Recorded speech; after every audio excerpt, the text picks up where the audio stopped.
Junction அப்படியே ரைட்டுக்கு போகும். Right indicator போட அவனுக்கு போ.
Jesus wants to do through you. தேவன் உங்களுக்காக வைத்த திட்டத்தை நீங்கள் செய்ய துவங்கியவர்களாக மாத்திரமல்லாமல் அதை நிறைவாக செய்து முடிப்பவர்களாகவும் இருக்க வேண்டும். That means we need to seek God, continue to seek God, to know our calling and grow in our calling.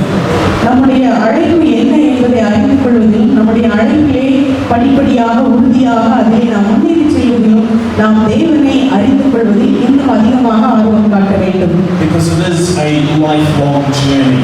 ஏனெனில் இது நம்முடைய வாழ்க்கை முழுவதுமாக நாம் செய்யக்கூடிய ஒரு பயணமாக இருக்கிறது. When I was young, I had no idea what God's calling was for my life. நான் இளைஞனாக இருந்தபோது என்னுடைய வாழ்க்கையை கர்த்தர் எனக்காக என்ன திட்டம் வைத்திருக்கிறார் என்பதை அறியாமல் இருந்தேன். I had received Jesus as my Savior from a young age, and I was blessed to know forgiveness of sins. நான் சிறு பையனாக இருந்தபோதே இயேசுவை ஆண்டவராக அறிந்து அவரை இரட்சகராக ஏற்றுக்கொண்டு என்னுடைய பாவங்களில் இருந்து மன்னிப்பை பெற்றுக் கொண்டிருந்தேன். I was blessed to know that I was a child of God and that I was on the path to heaven. நான் தேவனுடைய பிள்ளையாக இருக்கிறேன், பரலோகத்திற்கு நேரான சரியான பாதையில் சென்று கொண்டிருக்கிறேன் என்பதை அறிந்திருந்தேன். But I did not know my ministry calling. ஆனால் தேவன் எனக்காக என்ன அழைப்பை வைத்திருக்கிறார் என்று அறியாமல் இருந்தேன். Now a breakthrough came for me when I was 16 years old. நான் 16வது வயதில் இருந்தபோது கர்த்தரோடு கூட ஒரு சந்திப்பை பெற்றுக்கொண்டேன். And God set me on fire for His kingdom. அந்த நாளிலே கர்த்தர் அவருடைய ராஜ்யத்திற்காக என் மீது ஒரு அக்கினி பொறியை போன்ற தீராத வாஞ்சையை கொடுத்தார். And gave me a desire to share the gospel with everyone. தேவனுடைய நற்செய்தியை நான் காண்கிற ஒவ்வொருவரோடு பகிர்ந்து கொள்கிற தீராத வாஞ்சையை கொடுத்தார்.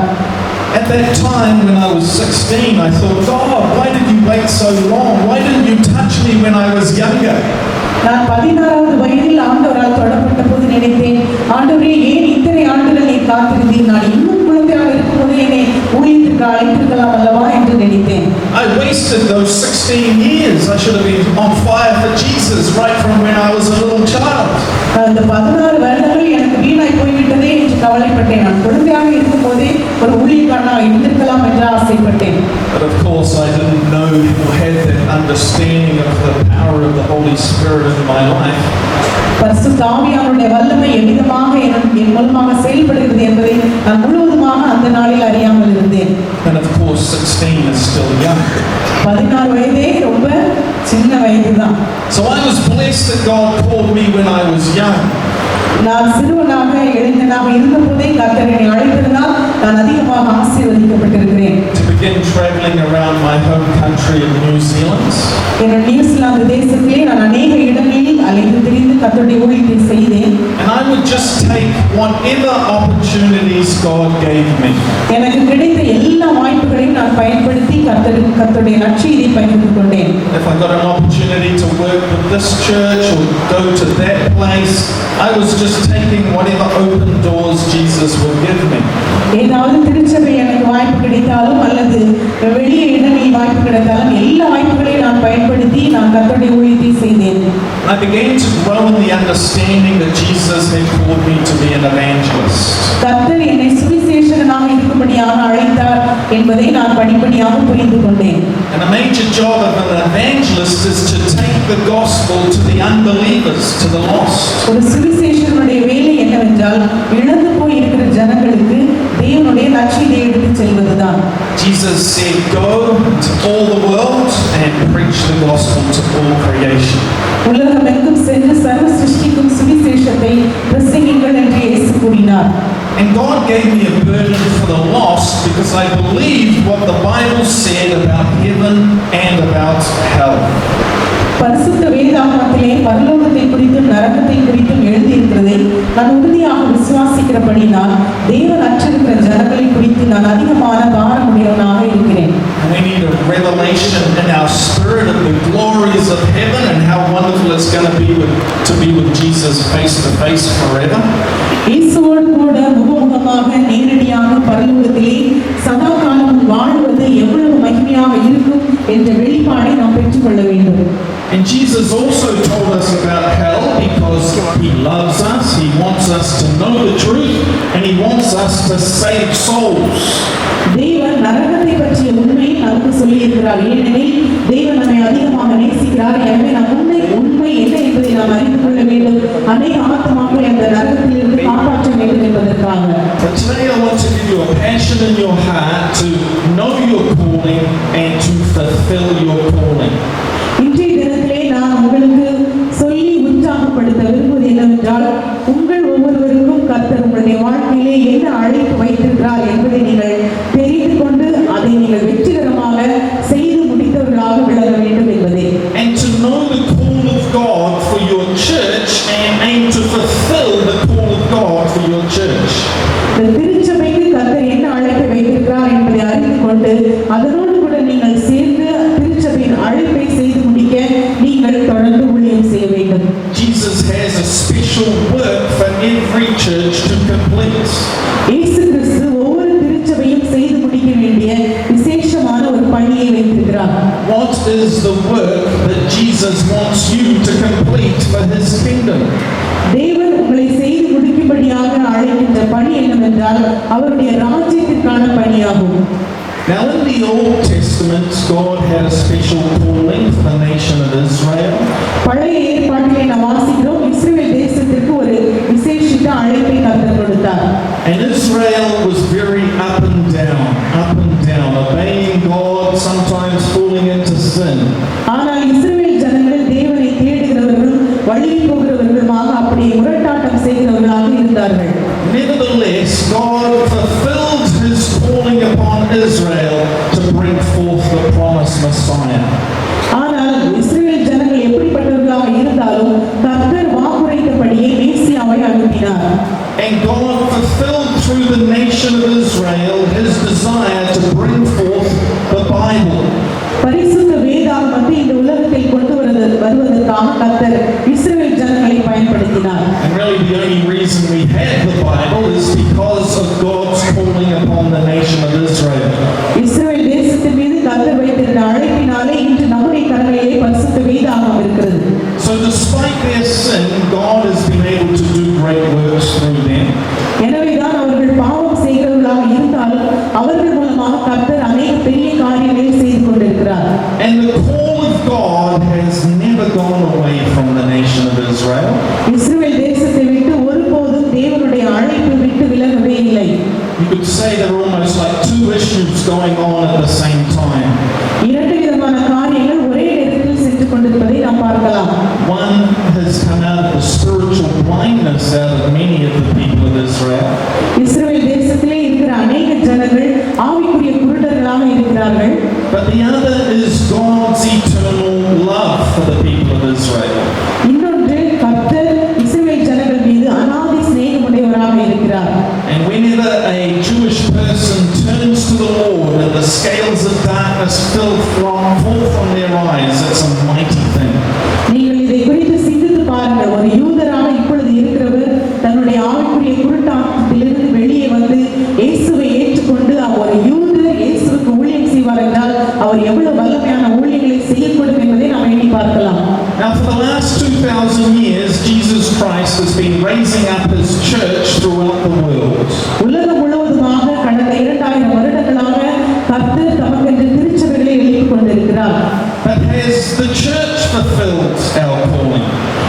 திருச்சபையானது கர்த்தருடைய அழைப்பை செய்து முடிக்க வேண்டும்.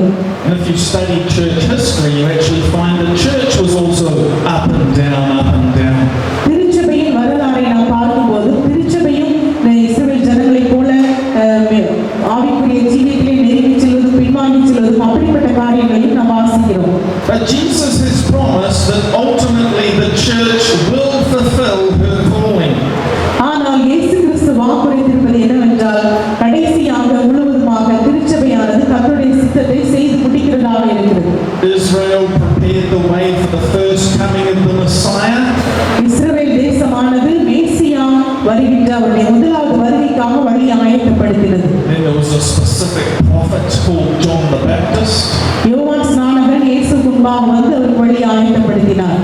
Now the church has to prepare the world for the second coming of Jesus Christ. இப்பொழுது யோவான் ஸ்நானகனைப் போலவே திருச்சபையாகிய நாம் ஆண்டவருடைய இரண்டாம் வருகைக்காக வழி ஆயத்தப்படுத்துகிறவர்களாக இருக்கிறோம்.